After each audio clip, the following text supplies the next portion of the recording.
Javier Sanz, I'm working for FAO, supporting the Ministry of Agriculture in some technical assistance projects in order to, in the frame of the import program financed by the EU.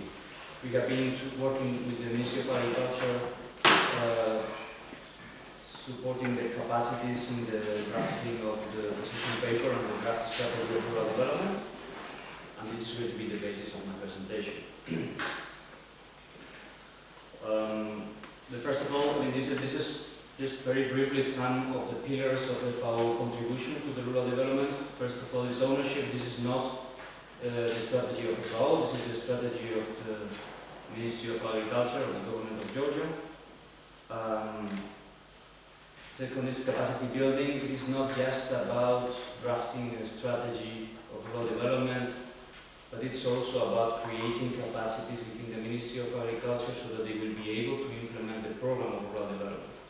Probably you can very easily get an expert in rural development that will draft a strategy in a couple of weeks, but this is not what we intend. We intend, first of all, the ownership of the Ministry of Agriculture as a leader, but also with this interministerial, with the interministerial platform where other ministries are coming, and secondly, to build capacities so that these officers of the Ministry of Agriculture will be able to also lead the programming and the implementation.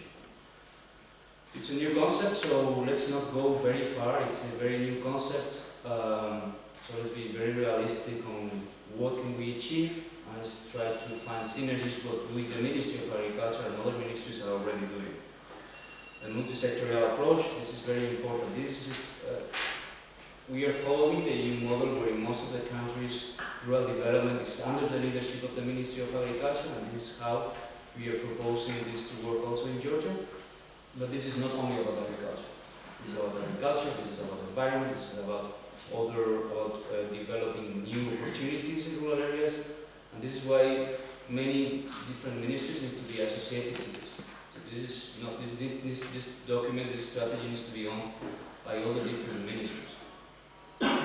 And as I said, this is inspired in the EU model, but let's not make the mistake of copying and pasting the EU.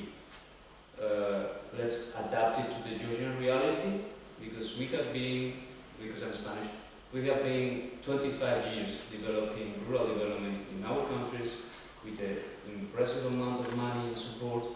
So let's not just copy, let's take the bits and pieces that make sense for the Georgian reality, and let's also think in a conceptual way. So which is the concept of rural development that can be applied in Georgia. How has been the process? We have supported, sometimes I say FAO, but it's always FAO supporting the Ministry of Agriculture. So there was a creation of a working group of rural development within the Ministry of Agriculture. FAO has supported them first in elaborating a concept note, a very, very simple concept note. What are we talking about? Because the rural development, it was pretty new concept for the officers in the Ministry of Agriculture. And we are thinking about a three-phase approach. An analytical work that was a position paper that was produced in 2015. This was shared with the different ministries that are involved in rural development, and there was a conference that was held in end of December 2015, where we were showing the position paper, not only to the different ministries, but also to the civil society. There were more like 110 people that attended this, and this is where the work of the working group of rural development of the Ministry of Agriculture with the support of FAO was shown. Now we are moving to the second phase, that is the formulation of the draft strategy.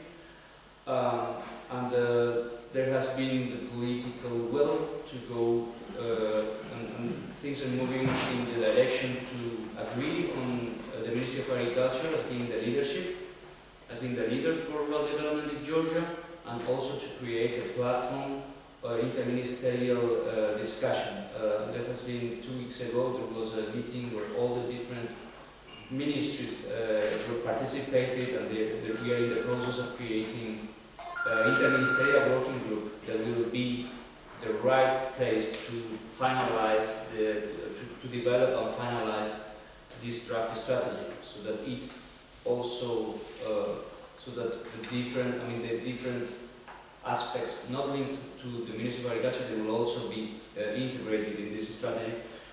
And if you want, the third phase is the consultation. The consultation has already started. Many of you have been also involved in the position paper, but it's certainly that there is need of more consultation with the civil society. So what FAO has done so far is supporting the first two phases in more of a strategic approach, and later it will be UNDP who will take the leadership in the second part, that is the programming of rural development and the federalization, and also more wider consultations with civil society. We have come to a vision. There you are. The population in rural areas of Georgia enjoys a high standard of living and quality of life thanks to the sustainable use of natural resources and a diversified rural economy based on agriculture. This is the vision that has been presented by the Ministry of Agriculture in the position paper. It's a very general concept, but again we are moving to very general concept. There is a prominent role of agriculture, assuming that rural areas is still an important part of the livelihoods depend on agriculture. And the objectives, as you can see, that would develop this vision would be to improve the quality of life in rural areas under the leadership of local initiative groups, diversify the economic activities in rural areas, focusing on developing value chains and rural tourism, and manages in a sustainable way the natural resources to the benefit of the rural population. Here you're seeing more components, so this is not just agriculture, and we are talking about diversification, about quality of life, which includes many other aspects other than agriculture, and also about natural resources management and tourism. I'm just going to, before I go here, I'm going to explain a little bit what has been the SWOT that was produced. In the position paper, so the working group of the Ministry of Agriculture came to a SWOT explaining which are the strengths, weaknesses, opportunities and threats of rural development in Georgia. This is going to be the basis of this second part of my presentation. It's a very important thing to provide this strategic thinking, to draft a strategy that has been already produced, that is already being in discussion in this interministerial working group. Later, the other presenters are going to talk more about the proposals of civil society. This is a very institutional document. It is owned by the Ministry of Agriculture, and I think it's good to also to separate both things. One is where are we coming with the institutional setup, with the thinking within the Ministry of Agriculture, the government of Georgia, and this interministerial discussion that is going on. And I think that later the other presenters are going to complement this with what is the vision or what is which is the opinion of the civil society. And this is the process that is going to enrich this. So weaknesses. The first one is about that there was not no clear competences and mandates for rural development. This more or less is moving forward. It will be under the leadership of the Ministry of Agriculture with a strong presence of the other ministries in this interministerial discussion. A coordinated approach to rural development measures. This is something that we need further work to see how are we going to work, including other measures in rural areas, other than agriculture, but also in the environment and tourism. With farmer organizations with a limited role in policy making. Every time that you're doing a policy document, there is the risk that this is going to be used, not used, if you don't have good users in a sense. So this is why we also need strong civil society, strong farmers associations, strong organizations that articulate the rural life to be able to absorb this. Limited access to modern technologies and know-how, rural finance, and interaction between agriculture and other rural economic sectors. Another things that affect is poor rural infrastructure, fine, we can talk about tourism, but there is a need to make sure that tourists are able to reach the areas that they want to show. Low productivity in agriculture. If we want to allow for opportunities in agriculture in rural areas, we need to address this issue. Small farms, this is one of the big problems that prevent the agricultural sector to develop. We're talking about 0.6, 0.4, 0.2, sometimes 3 different parties in an area. It makes it very difficult to think about the professional activity. Underdeveloped touristic infrastructure, weak purchasing power of rural population, which often is also linked to the lack of investment opportunities, unlimited development of value chains, interacting with food safety, quality, marketing and branding. I think there is a lot of work that has been done with the different partners of Framework in the cooperative sector in this sense, but a lot needs still to be done.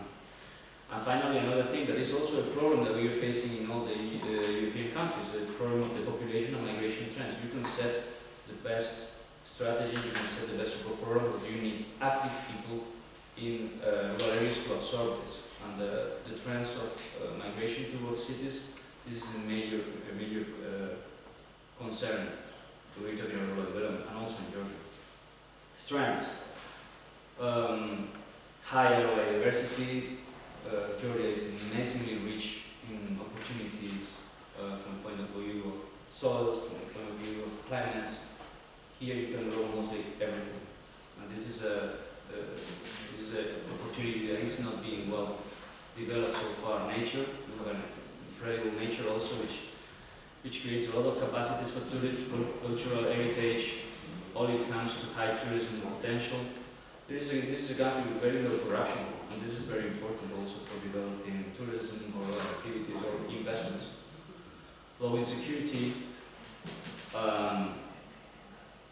high agriculture production potential, and very rich in natural resources, and also the hospitality of Georgian people, which is very good. Everybody that comes here gets a very good memories of Georgia. Opportunities. Rural tourism, agritourism, ecotourism, it all goes in that direction. Organic farming and improved agriculture, import substitution through agriculture. We are facing more and more the opportunities of seeing agricultural products to be competitive. Certainly depending on international agricultural markets, but there are options or there are opportunities here to explore. The EU integration process, which may lead to opening a very important market and it's already opening a very important market for Georgian products. Business and investment opportunities. This country has done a lot of improvements and a lot of improvements to facilitate investments. Geopolitical and geographic location. Georgia is placed in a very interesting area for many reasons, where you have a lot of different markets that can be accessible. And the export protection, as I said, also linked with the extremely diverse options that you have in agriculture. Threats. Economic and geopolitical instability. This affects Georgia, certainly. And we have seen this also with the problem in Ukraine and how this has affected the Syrian crisis. Climate change and disasters, these are natural disasters and man-made. Energy price instability and exchange rate fluctuation. These are two aspects that prevent a lot of the investments in agricultural sectors. The flow of international agricultural markets may in a certain moment open opportunities, but at a certain moment it can simply collapse the growing agricultural sector in a certain moment.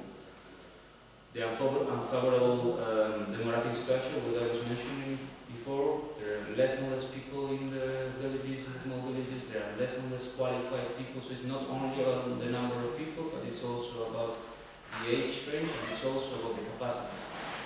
And very often we're seeing that the first people to leave to the cities are usually people with more studies or with more capacities or with more willingness to improve.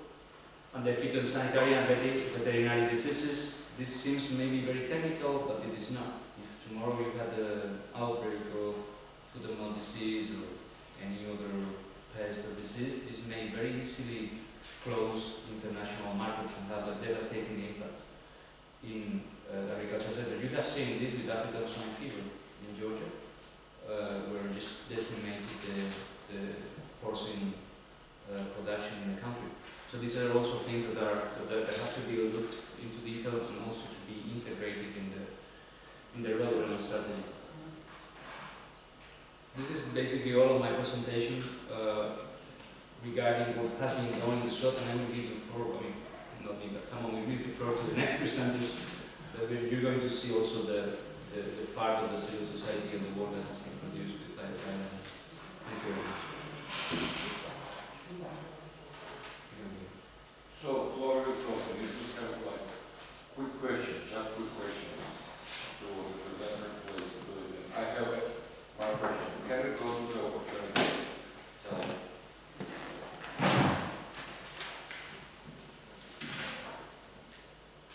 It's all like about tourism. Rural tourism, urban tourism, this tourism, that tourism, whatever. Is that really a major opportunity of Georgian rural development?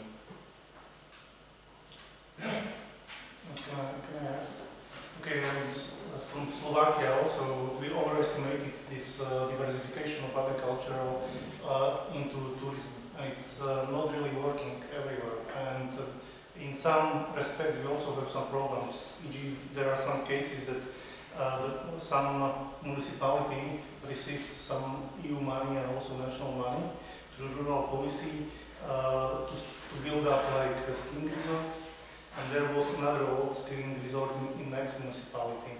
So okay, they built this skiing resort with EU money, national money. Then after a few years, another skiing resort bankrupted. So it's really the tourism. They are not always working.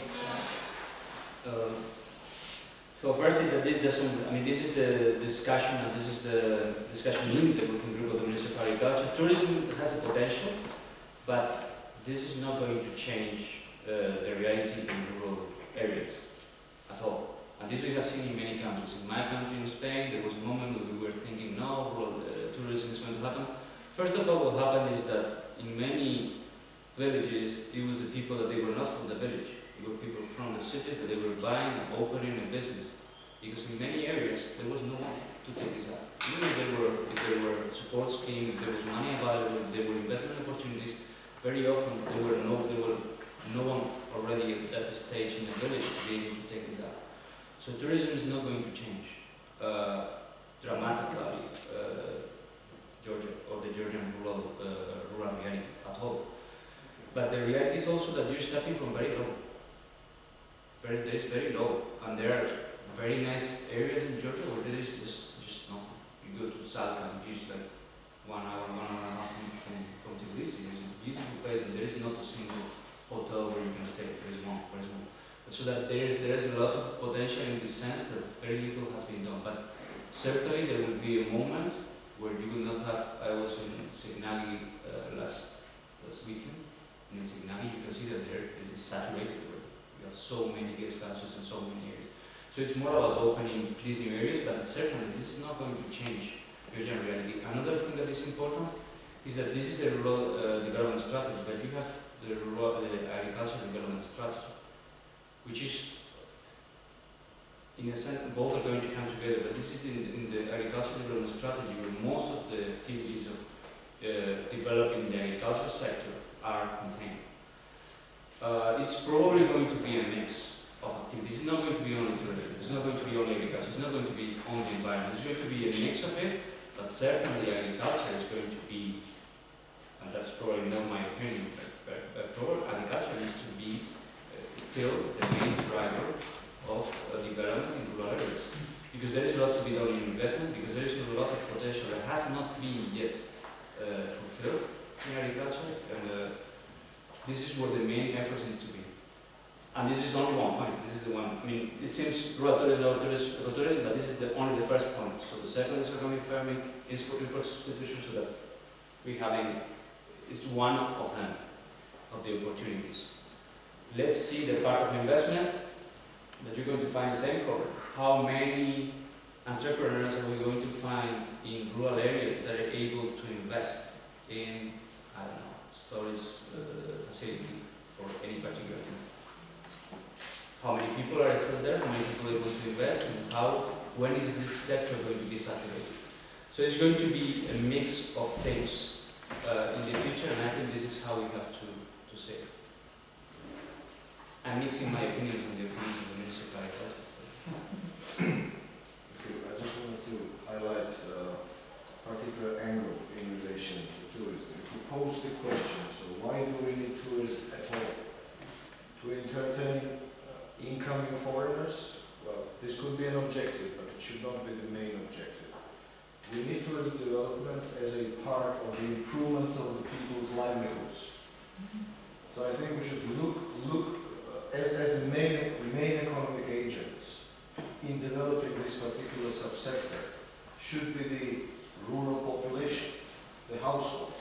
So the tourism in Georgia's context, at least in the short and medium term, should be grounded on the households rather than on the large investments in the big infrastructure like ski resorts or whatever. So fortunately, Georgia has a vast potential in every area for such niche. We're talking about niche tourism predominantly. We're not talking about the mass tourism. So if we look to the household development angle to this particular area, then the strategy area is quite clear. And it is very much interconnected to the local food production, to the cultural heritage development, landscape development, and all the other factors.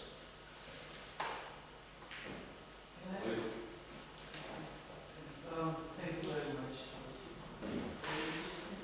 And I would also like to speak about people participation, but I'll start with self-government strengthening, like sharing the power and people's participation in management of the context they live in. So I think the people are key here. Of course, it is true that everything is connected. For instance, the cultural monument formation, and you all know that this of defending Georgian monuments in the rural areas are absolutely fair because of things like this. But tourism is also about this, and also about archaeology, about other sites, no? Because we cannot attract people with some facilities as other countries. We have to attract people with very special interests and needs. And it can be history of Georgia, yeah. And it can be also good food, like all foreigners who visited Georgia since 19th, they know that Georgian tomatoes are best. Sometimes they used to come with tomatoes. Enjoy it for the first 3 days. But I think that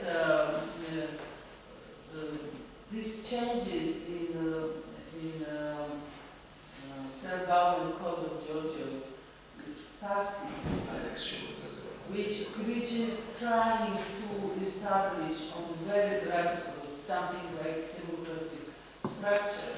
This has to be continued, and for all the things mentioned here and maybe more, first of all, we have to work with people. We have to invest in people. Because it's very true that most energetic and motivated people are going to the cities. Yeah? So this will be work. So it is like very moment to start thinking about this for all the children we plan, including rural development in the country. All right, thank you so much. I should apologize, it was my mistake. Actually, we started, let's say, small questions about presentation, because we have discussions and much later. So if there is a small technical question, please, One question about coordination and competencies which you mentioned as the two first weaknesses. If you can expand on this. And secondly, there any timeline to develop this rural development strategy? Okay, for the first one is the timeline. So the timeline, on the week of the 20th of May, there is going to be a workshop where all the different ministries are going to be present. And this is going to be chaired by the Ministry of Agriculture, and I guess most of you will also be invited. And this is the moment we will be moving forward in the drafting of the strategy. And later, there is all, basically what we have done so far is more of the strategic thing, and later it's all the programming part of it. So how to develop, how to identify these concrete measures of rural development, and action plan, and if possible, budget for this strategy. Hopefully by the end of 2016, but it's clear that there is a need to have a very solid discussion with many partners and to integrate a lot of the opinions of different partners of the civil society. So it makes, in Africa they always say that if you want to go fast, you go alone, but if you want to go far, you go together. So this is a little bit the spirit also. It's like to get a lot of people together, to get the different ministries together, and there has been a lot of efforts made already in this interministerial discussion, trying to involve the ministries of environment, of regional development and infrastructure, Ministry of Economy, and several other ministries. So the process is ongoing. This is an election year, so let's see how things go. I mean, it's certainly in the hands of the government of Georgia, but this is what we are aiming at. 2016, and in 2016 we have already a strategy. This is not going to be a very detailed strategy. This is the first time that the strategy is set here, so it will be very broad, and probably we need some adjustments in a couple of years. So let's not think about something. Let's be very humble and very realistic to what we can achieve. But it's a good exercise also, first of all, to introduce new concepts, and I think it's also linked to what you were mentioning about how to more integrate the opinion of the people in the rural areas, and this is also linked with one of the pillars of the EU Rural Development Program, that is the LEADER, which is already being implemented by some of the partners here. And so this is a little bit how it is expected. 2016, there is a whole process of finalization of this document, and try to get the draft strategy finished. Yeah. I think that one, Luba Jafarli, people in need. Okay. Just can you elaborate a little bit on this limited coordination approach to rural development measures? What exactly do you mean by that? What level of coordination between whom, which stakeholders, etc.? But I want to see here this kind of reduced top-down approach and more engagement of people in decision making, etc. Like you mentioned, the freedom approach, etc. Is that part of this as well? This is mainly linked to the work that different, if you see now how different ministries are working, many of them are working in parallel areas with very little coordination. So ministries, right? Yes, this is an institutional document. It's more talking about what is the situation and how this is going to be done. Later we have other mechanisms like the ones that you are already proposing with these local development strategies, with the leader proposal. This is going to be this bottom up.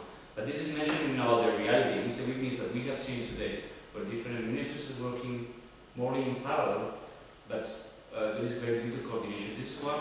And later, if we move into the EU model, we would need to get to a moment where things are converging also from an operational point of view. So there is already an agreement to create a unit of rural development within the Ministry of Agriculture and do this kind of coordination between the different measures happening. And there certainly should be a council, an interministerial council, where, I mean, the strategic and political decisions are taken. If you see the models, in the end, everything is coming to a very simplified model where there will be a paying agency, probably the Ministry of Agriculture, which is going to coordinate the different measures of rural development, even if they have nothing to see with agriculture. So this is this kind of coordination that's mentioned. In parallel, there is a decentralization process, or decentralization process in this country. I think it's also linked to what she was saying. But certainly this goes a bit above what we are discussing. Yeah, I think that one thing is missing actually. We forgot about women. I believe that one of the most important weaknesses of the entire process of development is underrepresentation of women. So I think that whether you put it in opportunities or in weaknesses or in strategic approaches, but we should work on empowering women, particularly in rural areas.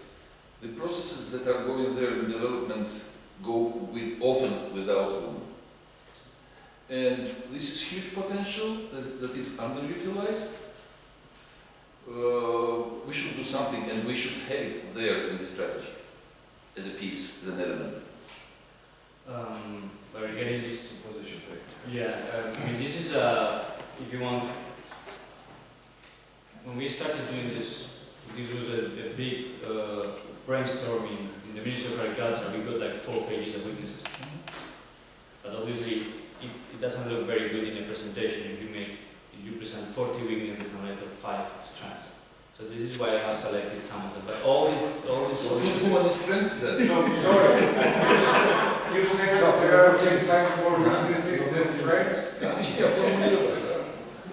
probably because we are too critical. Our people is very often very critical about their own reality. But I mean, we should also find a way to give weight to any of these strengths, any of these weaknesses, and how relevant they are. But there are 2 ways to see that. You can see women is a particular topic, or all the document is gender sensitive. That this is what is happening now. So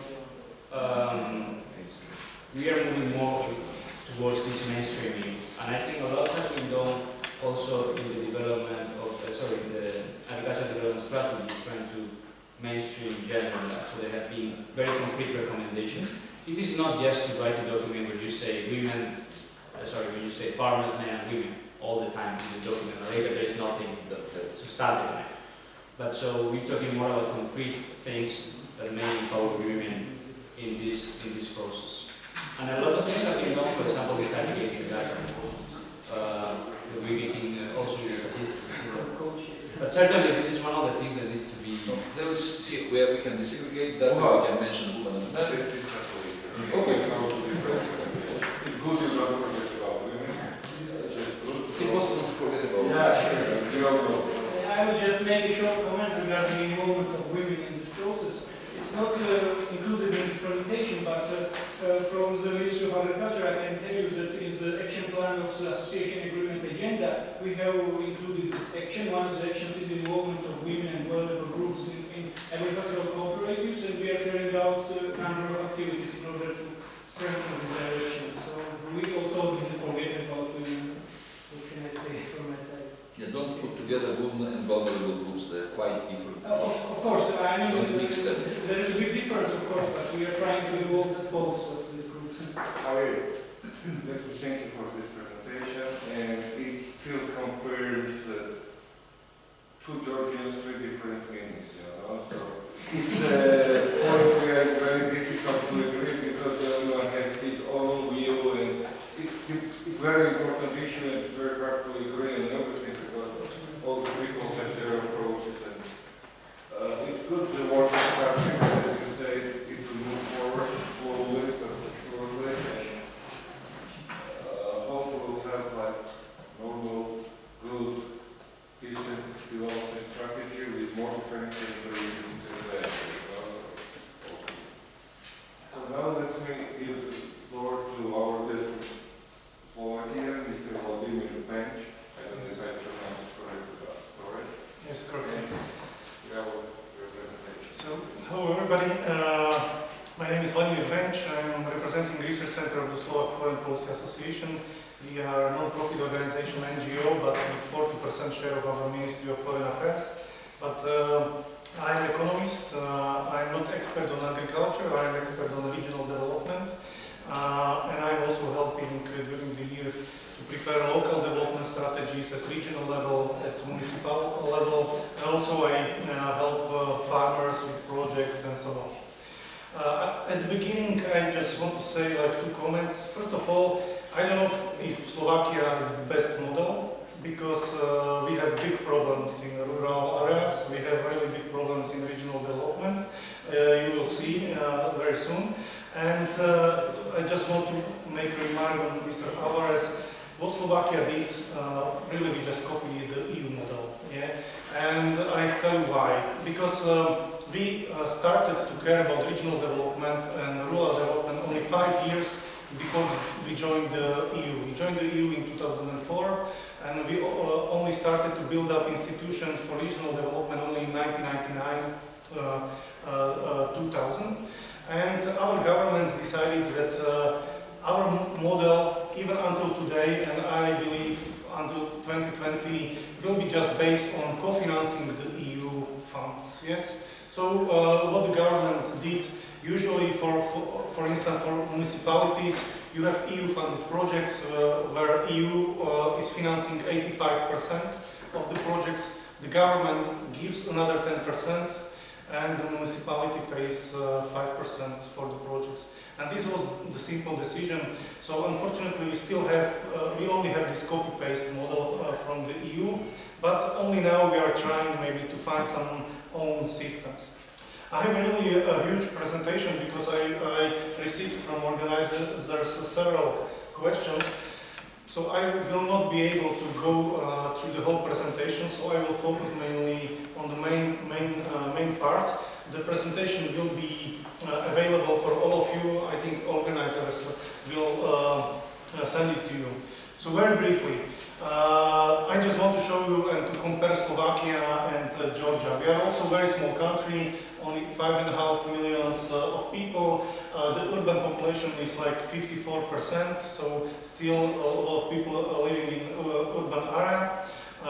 Generally, we have big problems with unemployment. The unemployment in several years before it was about 20%, now it went down to 10%. And we have really big development problems. But what is really good, we are growing economically. We are closing the gap between our country and the EU average.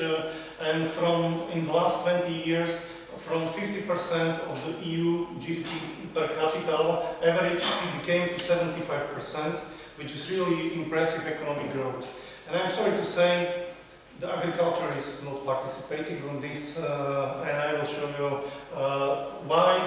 You know, the agriculture since 1995, since the revolution, is really losing its position in the economy. Now it's only 3% of added value of the GDP, and really it was like 10% people of economic population was employed in agriculture, and it fell down to 3%, and it's still falling. Even we are investing a lot of money, I have to frankly tell you that it's really not going to change, and I think only really good farms and good like projects are still working. And I give you at the end some good examples, but it's really, we do not have a good experience in supporting the agriculture and rural development.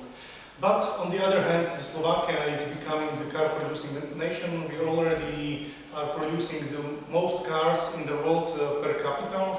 We have a lot of foreign investors and building huge car companies in Slovakia, and the new we have Kia, Peugeot,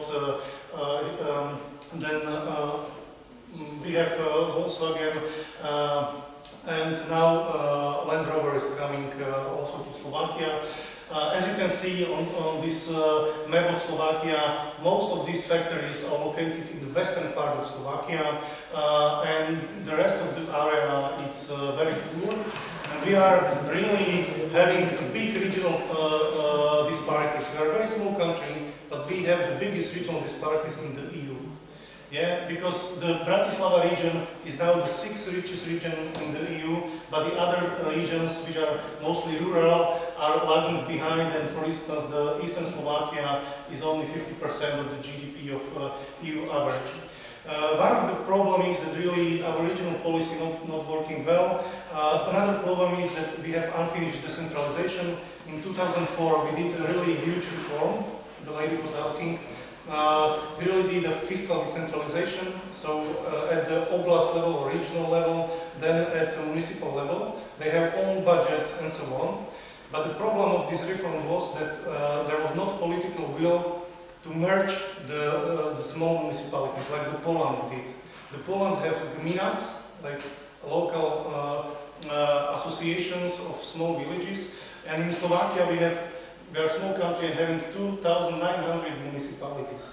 A lot of these municipalities are very small, 250 people, and this municipality has its own budget. Usually such small municipality has the budget of 30,000 to 50,000 euro per year, and half of the budget they just spend on administration and salary of the mayor and salary of some administrative staff. So they really do not have any investments fund to modernize the infrastructure in the village or even to invest into whatever project. So this is like the situation. Then in the question I had to answer the question, what is the rural area?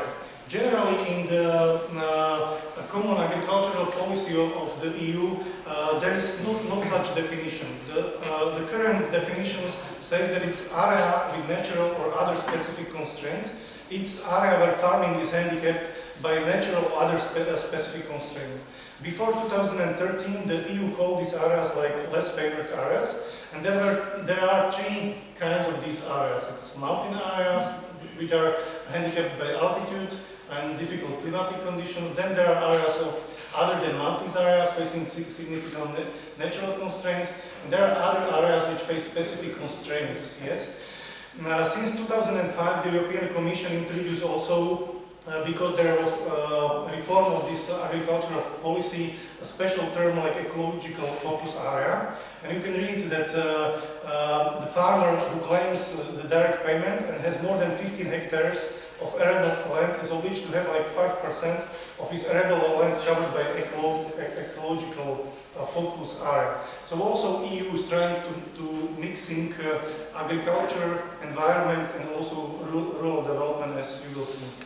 Also there is a big discussion in EU and also OECD what should be the definition of the rural area. Since 1991, when this program LEADER started, the general condition was that the rural area is area with a population density below 150 inhabitants per square kilometer. So this was the old classification. Now there is a discussion in the EU to have like three different levels of urbanization, and the current names are densely populated area, like alternative names cities. Then is intermediate density area, so something between the cities and between the rural area. And then there is a so-called term thinly populated area, or alternatively rural area, where more than 50% of the population is living in so-called rural grid cells. Yeah? And you can see these differences between the areas on these small pictures. Yeah, I was also asked about to tell a little bit about the agricultural policy of the EU, because currently, and there will be a very nice chart, the support is done in three ways. One way is so-called, if I call it very simple, like direct payments from the budget to the farmers. Then there is up-down approach, supporting different projects, also municipal farmers and so on, which are run by the ministries. And there is this new component like bottom-up approach. Yeah, I will speak about this later. But what is really important to know, especially about this first pillar, about these direct payments to farmers, is that there were some reforms, especially in 1992, that there was a big shift from market support to producer support. So this payment was based how much the farmer produced, so much money he received. And now we have a situation that we have really a lot of products on the market. Now in the EU, for instance, we have milk war, because there is a lot of milk on the market and the price is really going down and down, and a lot of farmers are just dying out. In 2003, the EU changed the system and provides this income support. And there was a really huge change in 2013 when really this rural part of the policy is incorporated, and the main aim is to promote sustainable farming. This is the budget of the EU for 2014-2020 for this common agricultural policy. And you can see that it consists of the two big pillars. One is this direct payments for farmers, which comprise almost 71% of the budget. Then there is small share still on some market measures supporting agricultural markets. And already for 2014-2020, the EU really increased this rural development component, which is now 24% of the allocation for the years 2014 and 2020. And this is the nice pictures how during the years the European agriculture policy changed. And since 2003 we have this new system when only these market-related expenditures are covered, direct payments to farmers, and really this blue one, the top one, is growing over the years, and the rural development is becoming really very big part of the European agricultural policy. Generally, and what also Slovakia did, as I said, we just copy-paste the EU priorities, and you can see that for the years 2014-2020, there are such priorities like to farm in a manner that reduces emissions, so it's really environmental impact of agriculture is emphasized, use eco-friendly farming techniques, meet public health, environmental and animal welfare standards, produce and market food specialties of the region, make more productive use of forest, develop new uses of farms products in sectors like cosmetics, medicines, handicrafts, and so on. And a lot of countries are investing mostly in farms modernizations. And what is a really big topic, it's a fair deal. In the EU, the average EU farmer has only 12 hectares of land, and 70% of farms are less than 5 hectares in size. So also it's the same problem like here in Georgia, very small farms. And for them, for farmers, it's very bad position to negotiate with retailers and wholesalers of the products. I will not speak much about the direct payments. If you wish, we can come back to this topic. What I want to tell you that if Georgia is going to harmonize with the EU system, you need to establish, I don't know if you have it already, this land parcel identification system, LPIS, that it's a computer database that contains all agricultural areas that are eligible for direct payments under the common agricultural policy. In Slovakia it was a big problem to establish this, but now it's working. So every farmer each year is providing how much land he is farming. And then there is an integrated administration and control system, and through the satellites they can check if he's really farming what he declared, and then they are paying him these direct payments. What's the problem with these direct payments? The problem is that some governments are also putting in this system their own national money.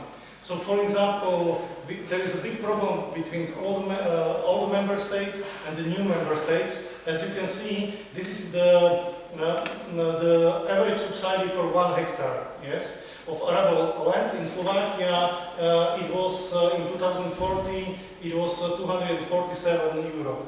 So if farmer fulfilled the conditions, he received this 247 euro for 1 hectare as direct support. But you can see that especially older member states are giving and investing their own national money, and therefore it's sometimes more cheaper to have a milk from Greece than from your farm. Yeah?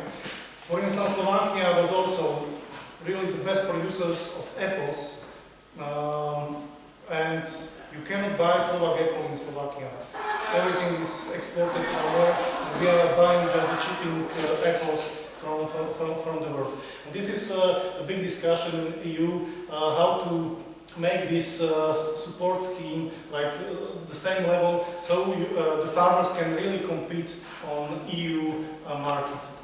This is what the EU is trying now to find, some combination of the first pillar and this rural development. So they are incorporating different topics into the policies. So as I told you, really the environmental issue is a huge topic. Now we have a big problem of young farmers because nobody wants to go from young people and run a farm. So we have really old farmers in the EU. So there are support schemes for young people to start the business and to have a farm.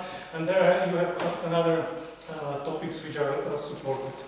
Generally, these are allocations for each country which they received, especially for cohesion policy, how to finance with the EU money these policies. In Slovakia, we are receiving for period 2014-2020 almost more than 60 billions of euro.